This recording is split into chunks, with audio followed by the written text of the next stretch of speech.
My name is Barry Cranford. I'm the organizer of the London CTOs. So this today is as part of our lunch club.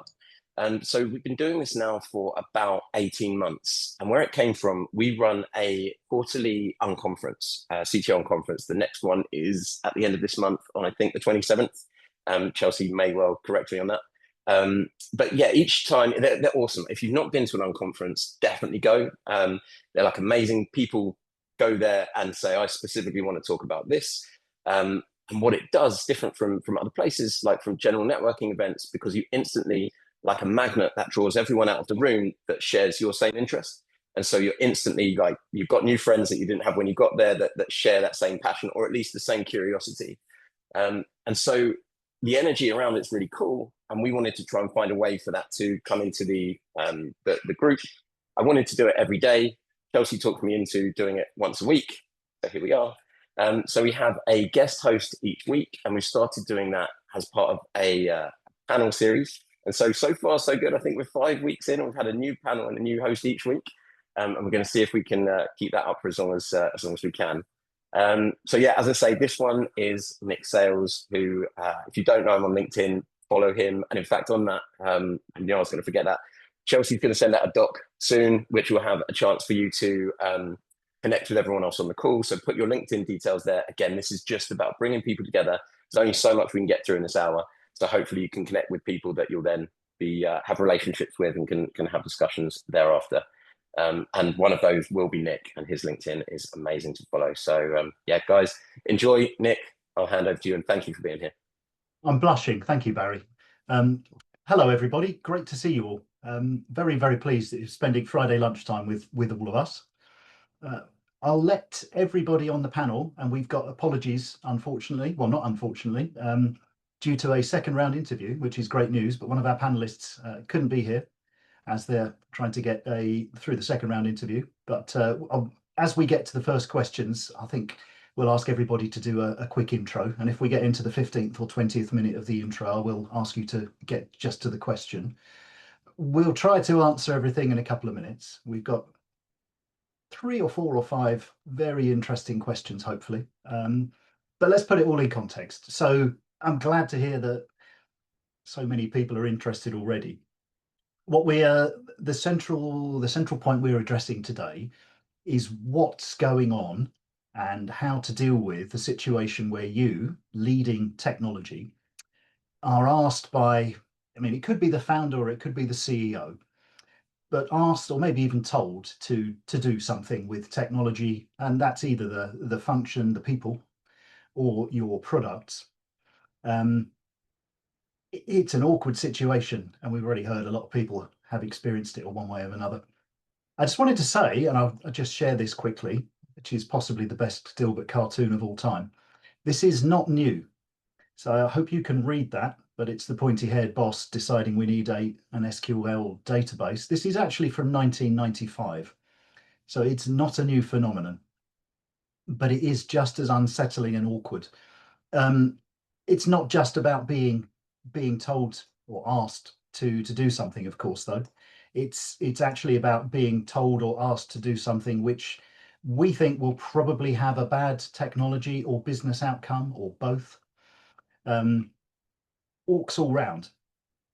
So without further ado, we will try to get some questions in towards the end, but let's jump into the first questions and panel introductions. So with me today, we've got Chris Parsons, Tom Hill, and Georgie Casabili. They will be introducing themselves as we go. The first question I'd like to get us started with is really just drilling down from the top level. So you've been asked to do something by your CEO to your product, in this case, that you think is a bad idea. It's a bad idea, could be business, could be technology, could be both. How do you react? How do you react, and how do you manage that reaction as well? And I'm going to go to Chris first. So do please introduce yourself, Chris, and then let's have a few minutes of thinking about that initial reaction and how you manage it.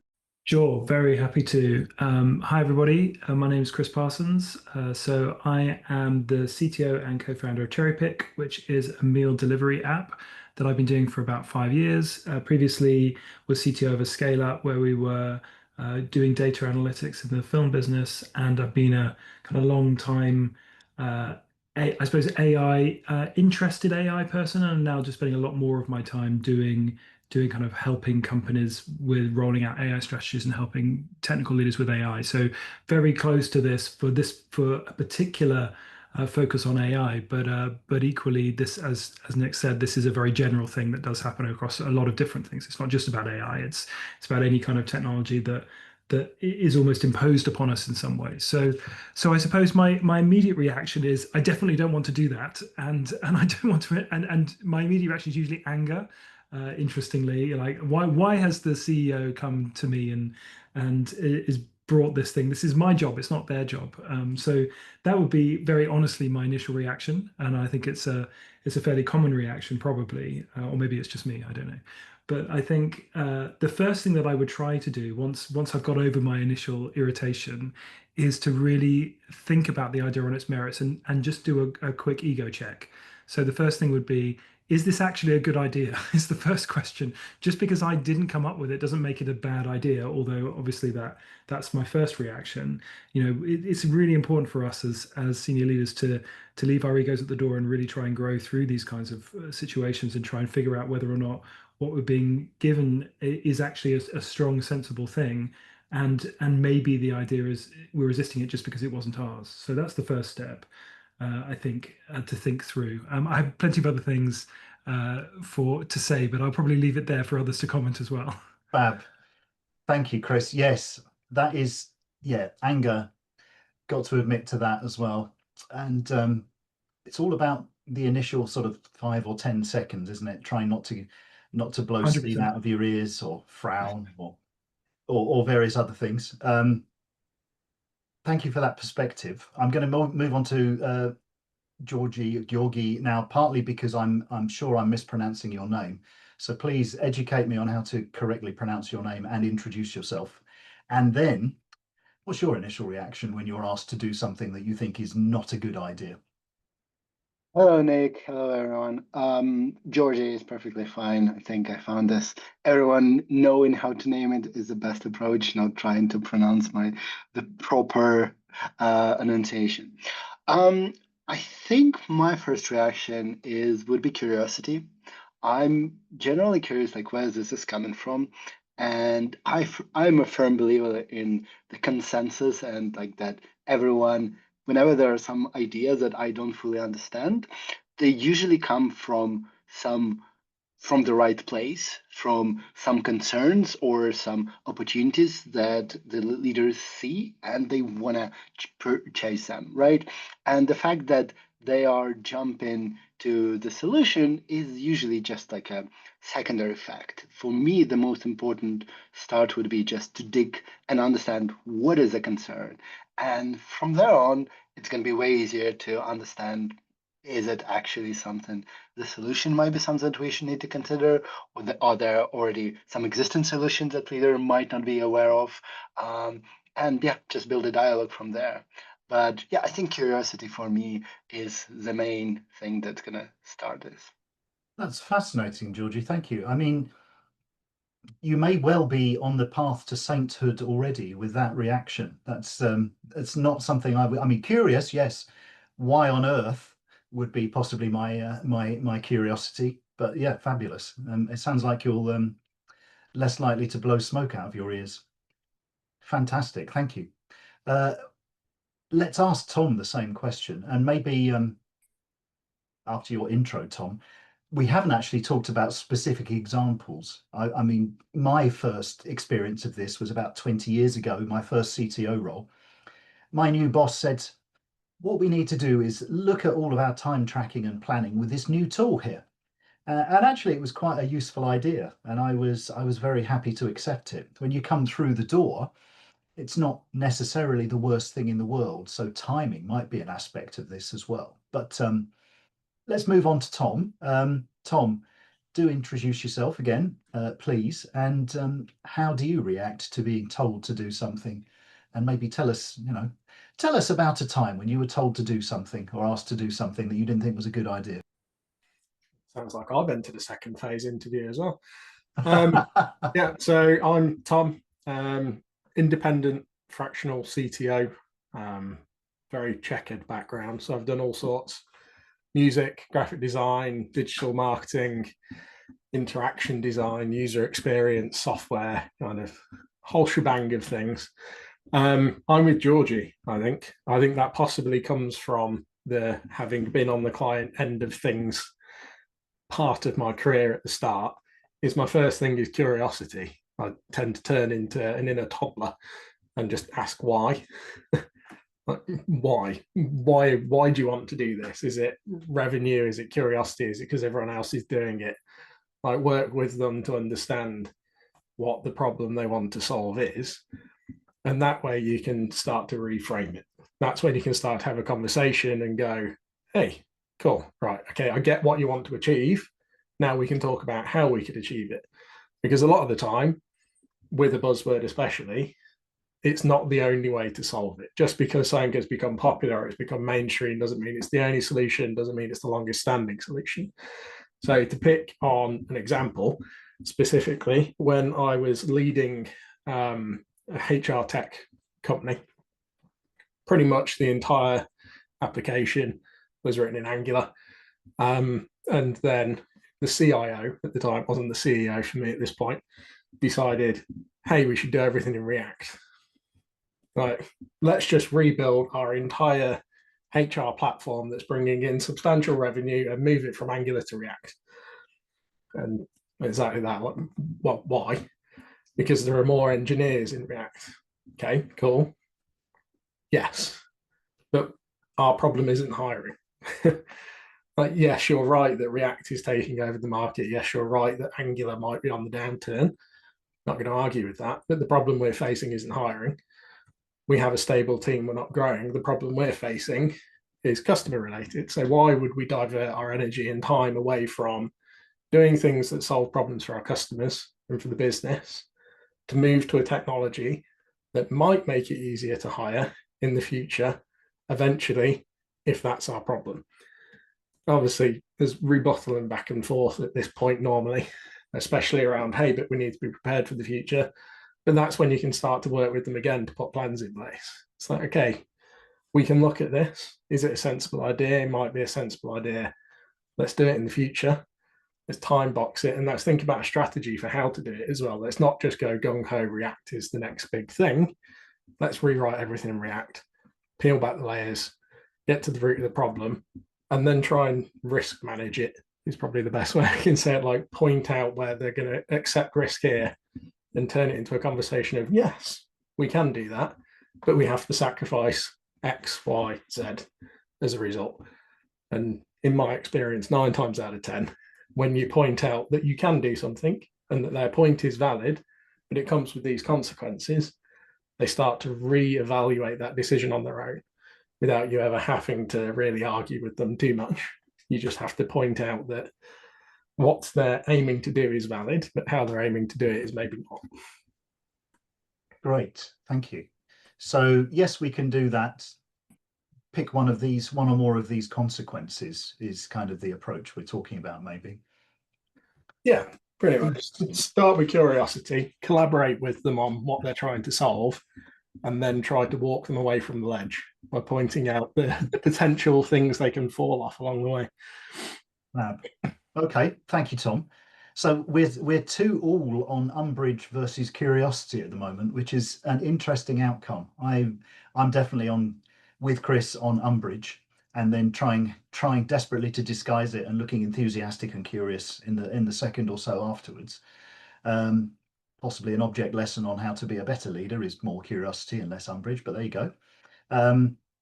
We were gonna come to this question later, but actually we've started addressing it, so I'm going to throw this in earlier. Like I said, your timing, the time you've been in this role, and your relationship with the founder, the CEO, whoever's asking you to or telling you to do something is actually a big part of this, right? Potentially. If it's your third day and the boss says, oh, we've got this project coming up and we need you to do this, I think probably fair enough. If you've been there for 6 months and your boss comes along and says, you know what, I want you to do this with the technology function, what is that saying about your relationship?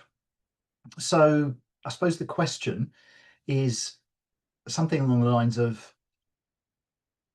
what does the fact that you're being asked to do something in the first place say about your relationship and your performance? And how do you deal with your concerns? Because, you know, being asked to do something by the boss could be a source of anxiety for some of us, definitely paranoia for some of us as well. So you've got to deal with those concerns somehow. So how do you deal with the concerns? Not so much the issue itself, but how do you deal with your concerns about your relationship while staying effective in role and, I mean, ideally employed as well? There's quite a lot in there. Let me ask Georgie to comment on that this time first. What are your thoughts, Georgie? How are you managing your concerns, if you have any? I mean, this is definitely a very valid point. Before I go into my answer, sorry, remember that I forgot to introduce myself on the first answer. I'm currently head of engineering at Mob Kitchen. We are doing a meal planning platform at the moment. Before that, I've been a tech lead in a bunch of big tech like Meta and Snap. Back to the answer, I do think it is something that always on your mind, like why is this question coming up right now, right? There is something on the back of your mind. But I do firmly believe that on the back of the conversation, when you have like what is the outcomes we want to achieve, what are the trade-offs that we want to have, I think there should be some part of the meta conversation there of why am I hearing about this solution suggested before I heard about any concerns about it? And is there any missing communication channels, gaps, like meetings, discussions that could help us raise awareness? Me as a CTO, maybe the partner leaders that could help raise awareness, my awareness of the problems that they are facing that I might not know, but also raise their awareness of the potential solutions that they might leverage and that we might be able to explore. So having some kind of secondary thing of where we talk through other channels that we need to establish to communicate this a bit earlier, I think would be my initial approach for that. Okay, that's very interesting. Again, thank you, Georgie. Yeah, I mean, it reminds me of a separate problem, which I'm sure there's a lot of time to be spent on this as well, which is, you know, users or business analysts actually specifying the technical solution rather than the functionality they want, which is, I'm sure, a source of frustration for a lot of us as well. Instead of saying, you know, I need this data, they tell you they want a Mauve SQL database instead, which is never the right answer. Thank you for that. Tom, how do you deal with your concerns? How do you manage your concerns and stay effective when you've been given a task that is not optimal as far as you can see so far? Yeah, I think my answer, in all honesty, is not too dissimilar to George's again. I don't think it says anything particularly about the relationship unless there's a pattern. Like if this is the 5th, 6th, 7th time the CEO has come to you and said, hey, do this, that's probably more of an indication of an issue with your relationship. The extreme ownership side of my personality, the first thing to me says, well, there's a communication gap here.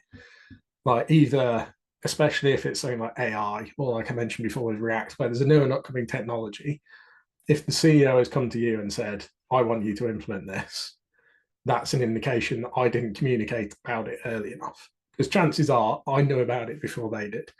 But I've chosen or decided hey, I don't think this is a good fit for the business. It's not going to achieve any aims, so I'm going to ignore it. But I've then failed or neglected to talk to the rest of the C-suite or the executive leadership team about it. I failed to go to them and say, hey, there's this new technology that lots of companies are utilizing. I've looked into it for us. Here's what I discovered. Here's why I don't think we should pursue it. It's clearly, if they're coming to me, I've failed to go to them and explain it in advance. So that's probably more of a communication failure on my part. And then, like Georgie mentions, if this is happening frequently, you've then got a question about the relationship, equally just about, hey, maybe it's not a reflection on me, but do I need to manage up and work with them to explain, hey, rather than coming to me with a solution, get me involved with your problem earlier so that we can work on a solution together. So I don't think I'm a million miles away from Georgie's answer again, to be fair. Fab, thank you. Yeah, it's an interesting challenge, isn't it? Which I'm just about to pick up with Chris, funnily enough.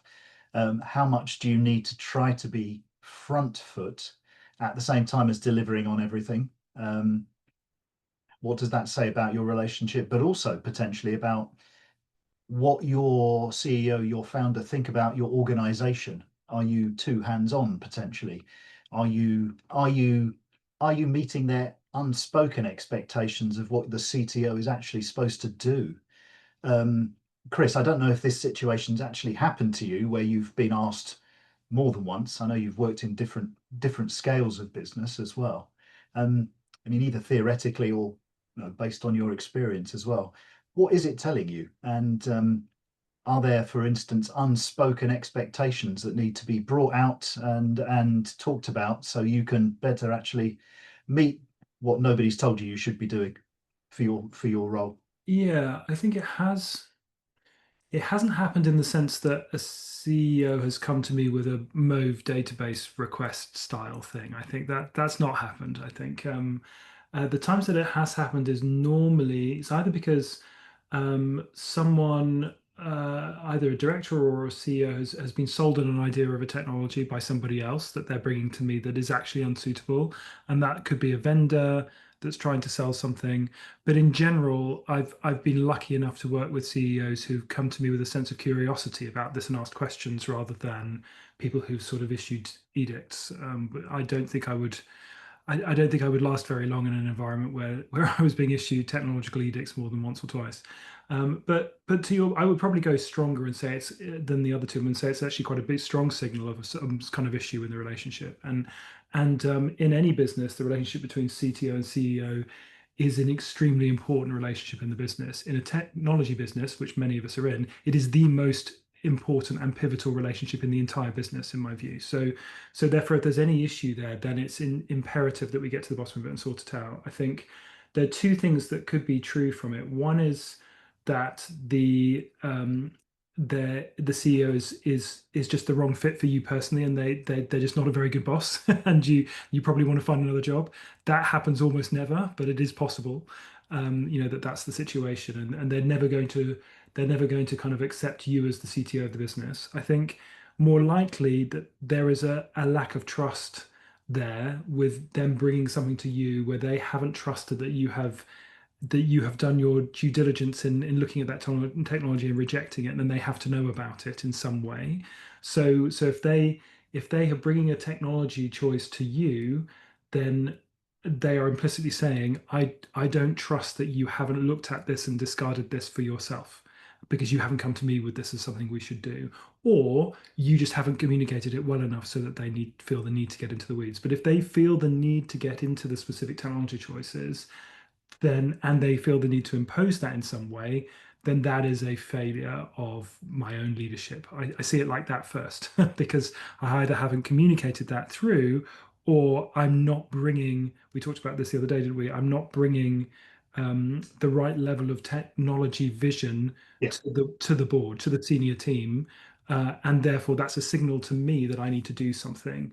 I remember that Netflix is brilliant question that they ask, that they encourage managers to ask is, would you hire this person again? And I've kind of lived by that with trying to evaluate staff and trying to understand whether people are working well in an organization, irrespective of whether they are good or bad. I don't really believe in that. It's more, are they a good fit for this place at this time?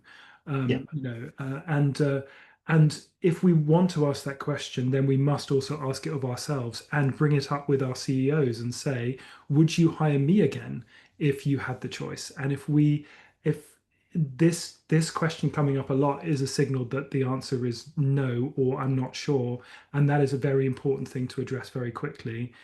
And maybe the right answer is this isn't working, or we need to find a way to make it work. Yeah, absolutely. I mean, these are quite risky thoughts, right? But yeah, I'm a believer of having grown-up conversations, and if you can nip this in the bud, or at least address it at the right time, great things can be done. You can be turning around often unspoken expectations, and I think unspoken expectations are often at the root of a lot of conflicts, not just in business. Not going to overshare too much, but we're heading in the direction of oversharing, certainly from me. So I'm thinking about a relationship situation for me, actually. It really reminds me that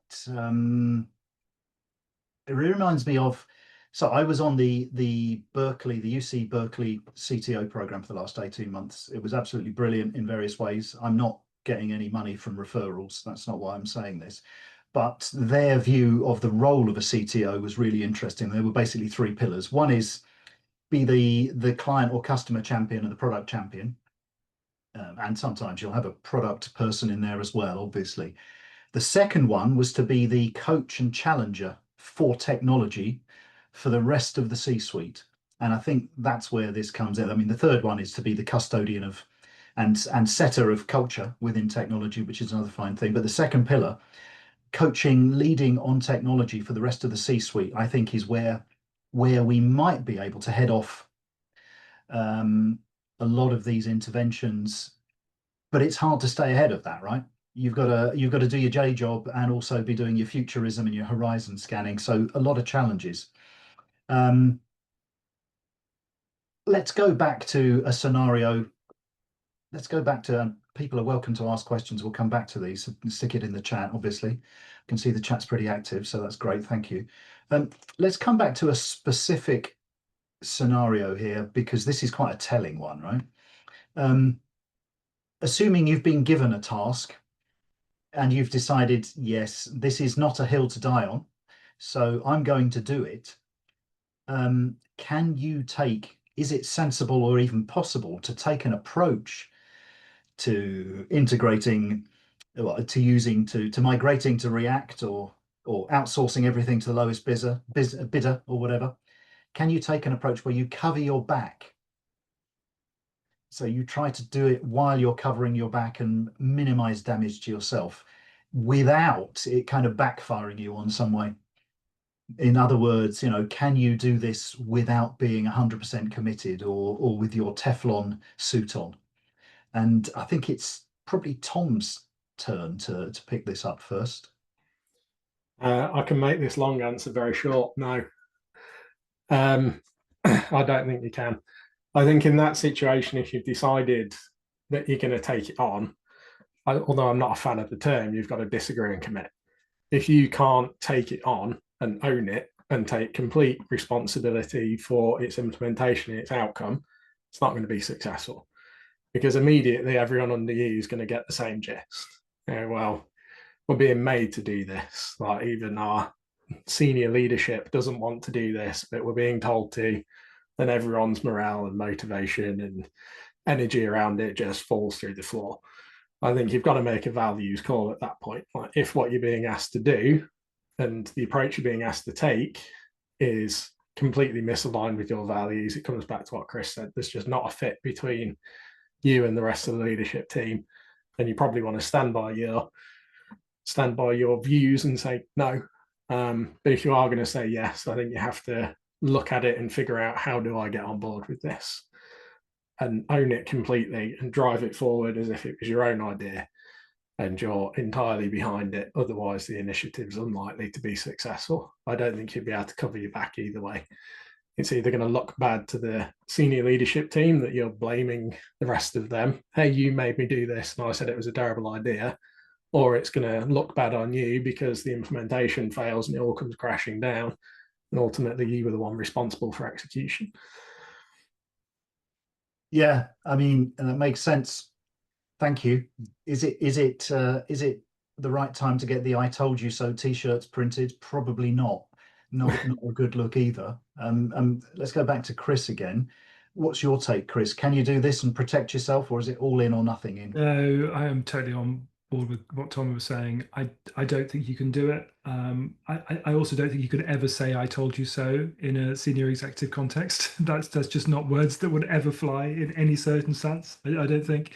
Ultimately, you've got to take responsibility for what happens in your organization, and that is either comes down to accepting an idea and going for it and thinking, "Yeah, this could work, and I'm going to make it work," or you have to say, "Look, if you get to an impasse and you just say, I just don't think this is a good idea," and for some reason you as the technical expert in that kind of C-level environment leadership team is not able to make that case, then you're in the wrong room, either because you're not good enough or they aren't for you to work for them. Do you see what I'm saying?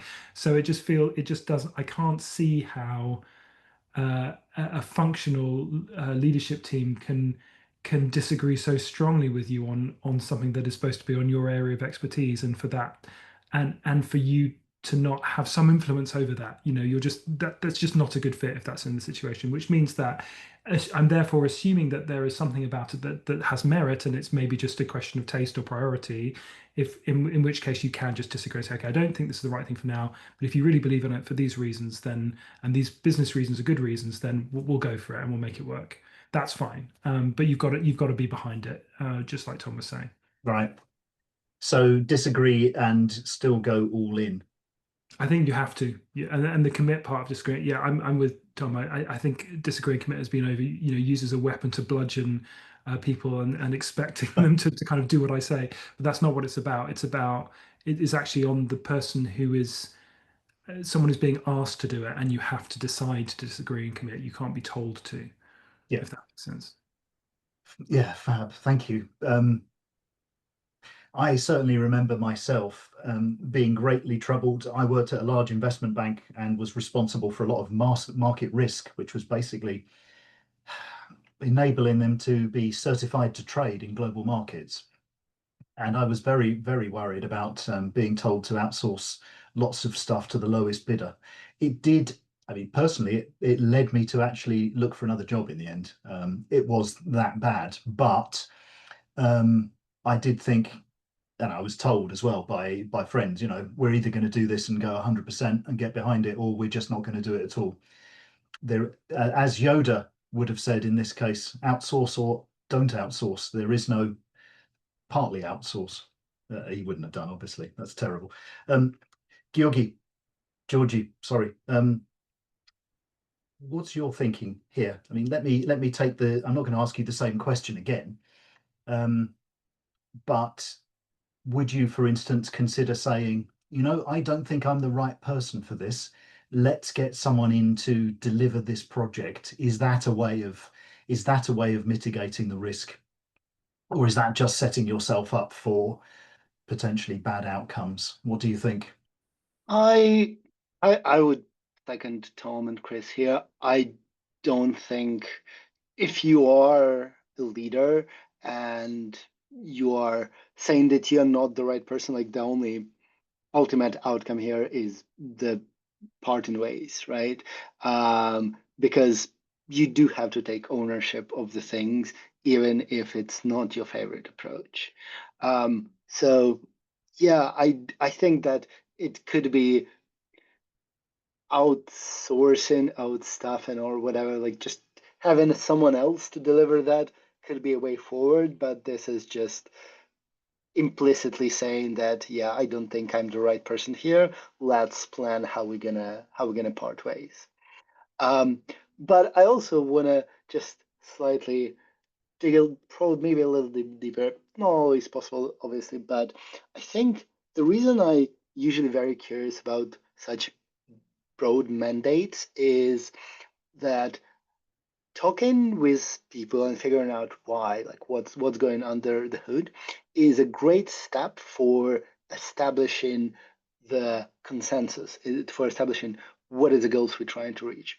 And having a common understanding on what are the goals we're trying to reach would allow you to build a very iterative approach to idea adoption and evaluation, where you don't have to often commit and go all in for the idea that is not yet proven and you might have reservation against, but instead you can have some sort of test run, cannery, or like whatever it is, where you agree on the outcomes and evaluate them on a limited basis. And you know what? Like in my experience, oftentimes I've been proven wrong, and I've turned out to be that, yeah, it was a good idea. Let's go all in. That's an interesting idea. We can take on a project, I think we're saying, that might not, or that might be high risk, essentially, either business or technology, or both. We can take it on and be fully committed, but perhaps say, look, this is be explicit. Look, I think this is a high risk project for these reasons. So let's do a pilot approach, or let's do this one small part at a time so we can evaluate as we go. That is the answer to the question of, can you cover your back while still fully committing? Actually, it is fully committing, but you're actually maybe keeping your business out of a hole by not setting fire to the house to see if it warms it up inside. That might be a useful approach. Can I just jump in there, Nick? I think Please. Georgie's idea about testing is excellent, and I think that we certainly at Cherrypick have found that some of the biggest challenges we've had have been around calling out hypotheses when people have strong opinions, and especially as people come in. I noticed it, and I was guilty of this myself, and others who've got quite a lot of experience come in, and they often offer opinions without backing them up with evidence. And I would certainly have done this. And Tom, my CEO and co-founder, is very good at saying that's a hypothesis, and he's right, and the great thing is that it enables anyone within the business to say, well, let's test that, let's try that idea, let's see whether that's true. How do we break that down into small pieces and figure out if the first bit's true? And if you're not sure about something, it just resolves so many arguments, because you end up just saying, okay, well, we'll just try it and see. We can definitely try that, and then it comes down to which are the most important things that we want to try first. But if we can break them into small enough hypotheses, then I think that's a very powerful way to kind of resolve some of these conflicts. Yeah, definitely. I've seen it named two different things. I've always called them tripwires. Those points in time that you put a stake in the ground, that if we've not achieved something or we have achieved something, then this is what triggers a decision, whether that's to reevaluate or to continue or to cancel. And then recently, having read the Lean Startup book, it's utilized a lot in that. I call it a leap of faith assumption. And then exactly what you're on about, and Chris, with looking for and asking everyone to have their own hypotheses and testing them. They called it innovation accounting, which I thought was an interesting term, and one that might sit quite well with other execs because it sounds less techie. Yeah. What you're all just talking about actually starts to make me think there may be an unconscious effect. There may be an unconscious effect, an unsettling effect of being asked to do something by the CEO or whomever, that might potentially disable us. So, remember, we are the technology leader. We are the technology coach and challenger to the C-suite. Someone comes along and says, we need it a different shade of green. Clearly, it depends on who we're talking about. I'd be interested to hear how all of you react. But I would probably be initially knocked back. I try to have an open mind and try to listen. And that's a difficult balance, being a leader. Listening to concerns at the same time as maintaining a clear direction, perhaps. Not so much from someone within the team, but if it's your boss or your peers on the C-suite. I mean, how does that affect you? Georgie, for instance, how does that make you feel? Do you think you feel knocked back, or is your confidence unshaken, given your curiosity approach anyway? I mean, I definitely can say that it's unshaken confidence. There always is amount of self-reflection, and I think it just reflects a little bit back to the question that we were discussing, that am I doing the right job as a tech coach for everyone? Am I being exploring things wide enough? But I do think that this should be more of a long-term reflection. Is there the processes that I can set up or the habits that I can pick up to address that? I do think that focusing on the core, at least this is what I found to be most constructive and more effective for me, is just focusing on the core problem at hand and then taking a step back once the core problem is triaged and addressed. Okay. Well, congratulations on not feeling knocked back. I think you are obviously an advanced leader. I'm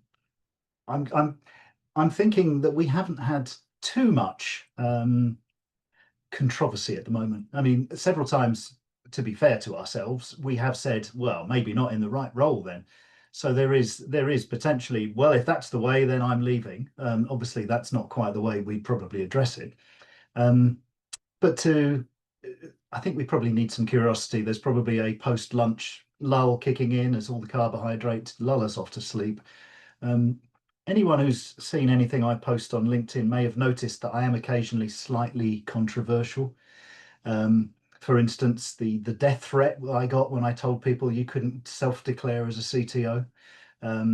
It's all fun, but let's get an elephant into the room properly. We have skirted around AI slightly, but my hypothesis, and it is a hypothesis, Chris, my hypothesis here is that if any of us are being asked to do something at the moment by any of our bosses or peers in the C-suite, it's we need to get AI in. So how do you deal with that when you think we do not need this kind of AI, or yeah, that's not really fit for our product? How do you deal with the AI elephant in particular? Because it's a big funding gateway to a lot of businesses at the moment, for instance, or gatekeeper. If you don't have AI in there, maybe you're not going to get your next round of funding in, or maybe if you've got an existing investor, maybe they're going to be looking to replace people in the organization because they're not AI adopters. They're obviously resistors and Luddites. So let me come to you, Chris, first, because I mean, you are pretty active in the AI space. I don't know if that changes the way you approach this, but how do you deal with, let's adopt AI, Chris, as soon as possible? I mean, yeah, I am active. It doesn't change anything in terms of the way I'd approach it. I think I'd answer it with Andy has posted some really interesting observations in the chat as well about asking why, and then that would be my first question. You know, why? Why? What is it that is driving that question? And that's true of any technological adoption, but in this case, I really want to understand the chain of reasoning behind it. So. AI is a field, as we know. There are lots of different aspects to it, and they are in some ways completely different from each other. So you can't just adopt AI, as we know. You know, you have to think about what benefit am I driving, what outcome am I looking to drive, and how can I use a particular aspect of AI, whether that's generative, classic ML, or something else, to drive that approach, or whether that's building AI into a product or using AI more effectively as a team, which are totally different things. So I think you've got to dig into what's going on. You know, it could be that they've just had a call with their lead investor, and the investor has said you need to do AI.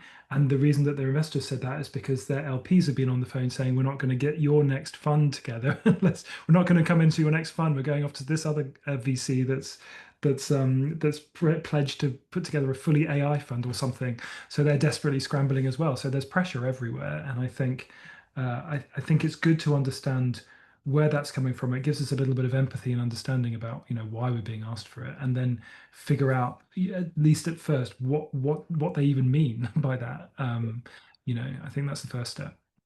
Yeah, absolutely. I mean, Andy has reminded us a couple of times now that what outcomes are you looking for is a very fundamental and important question. And like you say, Chris, empathy, because the CEO is often more involved with keeping the wolf from the door in terms of funding than the CTO is. If they've got their investors breathing down their necks and say, we need AI in this or we're pulling out, it's a tough call. If I turn up to you, Tom, and I say, look, we are really up against the ropes here on the next round of funding. The VCs just called us and said they're actually not going to invest unless we can demonstrate significant AI adoption. And because it's easy, we need it within the next month. So can we just adopt AI? What are you going to say? Before you answer, though, because I'll give you time to prepare your answer. I remember more than a year ago, I think Barry hosted a fairly formal panel with 3 or 4 people talking about pressure to adopt AI in particular. And one of the options that was talked about was, yeah, let's just put a chatbot in and say we've adopted AI, and then we can carry on with the real AI work we've already been doing. Or there's also the answer of, well, actually, we've been doing it for 9 months, but you never asked. So here's the slides. You know, there are options. But what are you doing, Tom? You've got a month to adopt AI. There's 2 answers buried in here. There's one which is the answer I think I would like to give, and then there's the answer I would likely give. I'll start with the first because it will throw some more controversy into it, which is to pretty much turn around and say, well, we're fucked. Reason being, it's in general, I'd say at this point, we've done a terrible job as a senior leadership team, because if we have a business model that isn't going to survive without that next funding round, we didn't have a business model. We should have looked at it and gone, how can we build this thing without funding and still make it work? Because funding should accelerate your growth, not be your growth. So that's the answer I'd like to think I'd give, is just say, hey, we screwed this up and we're done for. The honest answer is you probably look at it and go, okay, what type? Again, it comes back to what Chris has said, like, where do the investors want to see it? Do they want to see us utilizing it to move faster? Do they want to see us using it as a marketing tool? If we're going to use it as a marketing tool and we've only got a month to do it, comes back to those assumptions, like what's the smallest thing that we can do where we can honestly turn around and in our marketing say, we're utilizing AI somehow to generate a business outcome that matters. That's probably what would actually happen. In principle, I'd like to think I'd turn around and just say, well, we screwed up the entire business model, and as a result, we don't have a business. So it's no wonder the VCs aren't going to invest in us. So turn over the table. I mean, walk away from the chess match. It's good. We're being controversial. That's certainly going to keep me awake.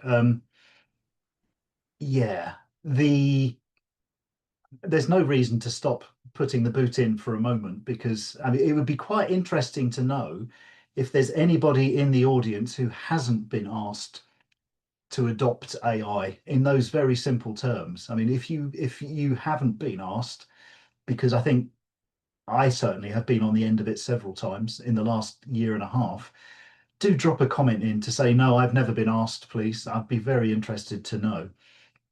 But the idea you just put forward, Tom, essentially putting lipstick on a pig of a business to try and make it successful again, probably not going to work. And to be fair to AI, there's probably no other technologies that you could suddenly apply as a way to save the business, because the technology is, in most cases, it's not the reason to exist, is it?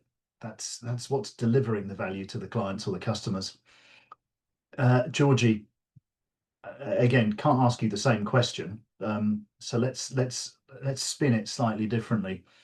You've been told you've got, as Tom has, a month to adopt AI, but they've also told you explicitly exactly what AI you want and where it's going to be used. You're going to be using some agentic automation, and you're going to be using it around the customer service and success activities where we'll also be firing people just after a month. How are you going to deal with that situation? That's going to be a lot of fire underneath your chair. What are you going to be doing there? I mean, yeah, definitely a tough ask. But I think what we has been mulling around around the question of what outcomes are we looking for is still going to be fundamental to ask, right? If the outcome here for the customer support is not just firing the people, but there was a reason why we kept that function for some time, which means that there should be some metrics that actually identify how efficient is that function, right? And if we know that this is an outcome that we want, and AI is probably the best approach to try that, then that's the outcomes that we're going to experiment with. We will be able to spin up an AI, quickly run it, see if the metrics actually do go down, and then if they do not, if they do, we need to make a different decision. If they do not, then it is, even no matter how much I might dislike it from the personal level, it might be true that this is the right decision for the business. And in that case, again, there is always a door of like, that's not the right business for me, but it is a business decision ultimately. It's a tough call. Yeah, but I mean, ultimately, I think I would take the same approach. This is all about the business. This is never about the technology. And there are definitely lots of very, very difficult human questions being posed, right? Although how many people you can replace with AI is a very open question indeed, but it's never a good thing, certainly from my personal point of view, to go in just looking to cut jobs. That's a bad feeling to take to work in the morning. We are about 5 minutes from the top of the hour, and I'm going to ask Barry whether you want Barry to have a couple of questions, or whether you want to make some final comments and what you'd like to do. I'd love a couple of questions. The more controversial, the better. Fabulous. Feel free to raise your hands, or just unmute or anything if that's all right with you, Nick. Absolutely.